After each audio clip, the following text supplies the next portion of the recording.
এই যে কক্সবাজারের টেকনাফের সেই মিয়ানমার সীমান্তে কত লবণ কিভাবে চাষ হয় দেখুন। এই যে সমুদ্রের লোনা পানি এভাবে পলিথিন, এই যে পলিথিন দেয়া, এই পলিথিনের উপরে কিভাবে প্রক্রিয়াজাতকরণ করা হয়, যে এগুলো কিন্তু সবই লবণ, বরফের মধ্যে আস্তরণ পড়ে আছে। এই যে মাঠকে মাঠ লবণ, আর ওই দূরে কিন্তু সব চাষিরা চাষ করতেছে। মানে এখানে লবণ চাষ হচ্ছে এলাকার সব থেকে বহুল প্রচলিত। আমাদের অঞ্চলে বিভিন্ন অঞ্চলে ধান চাষ হয়, অন্যান্য ফসল চাষ হয়, এখানে তেমন কিন্তু লবণ। এই যে, আর এই যে দেখুন যে লবণের কি আস্তরণ, সারের কাগজ থেকে তুলে তুলে এখানে রাখা হয়, তাই না ভাই? আচ্ছা, এটা কি পরে মেশিনে কি প্রক্রিয়াজাতকরণ করা হয় এটা?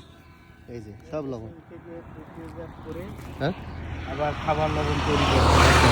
আর আমরা যে খাবারের জন্য কি কোন লবণ ব্যবহার করি, ওইটা কোনটা? ওটা মেশিন, মানে এটাই কি মেশিনে পরবর্তীতে মেশিনে প্রসেসিং করে চিকন লবণ তৈরি করে। আচ্ছা, আর যেটা প্রসেসিং হয় না ওইটা হচ্ছে গরু, ছাগল বা বিভিন্ন পশু প্রাণীর খাবারের জন্য যেটা ব্যবহার করা হয়। কত লবণ দেখুন। ময়লা থাকে সেই লবণগুলো। আচ্ছা, এদিকেও কিন্তু মাঠকে মাঠ, এই যে যত ওই যে মিয়ানমার সীমান্ত, আর তার পাশেই কিন্তু শুধু চাষ আর চাষ।